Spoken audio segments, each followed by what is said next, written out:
Hello there. Let's add a texture to this object right here. So let's start by just going to the material tab right here on the side panel. And from here, we simply have to press this yellow dot here to change from a solid color into something else. And in our case, we want an image texture. So let's select that. And now we just click open right here. And conveniently, I placed a smiley face icon right here, or image. Just click open image, and right now we can't see anything, but if you go into shaded preview mode here, or we can go to render view as well, but let's now stick to viewport shading. We can see our image texture on our object.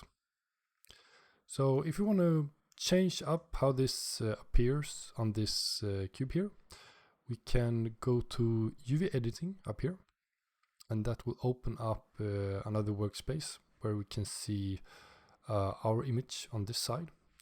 Now I want to middle mouse click on this header here, just pull this over so we can once again go back to viewport shading.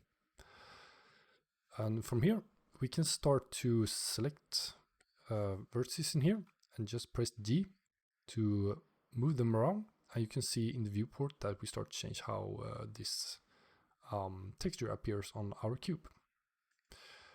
We can also go here so that we can select individual faces instead of the corners. And if we want to remove, so we only move them independently, we can press a V instead of G, and that will rip them apart. So we can press V like this, and then we can, you see that if it's already detached, we can't use V to rip, we have to use G to move. And that is how you can start to manipulate where the texture goes on your object. Now over here in the 3D viewport, you can also press U and bring up this menu. That's like going up here and using this.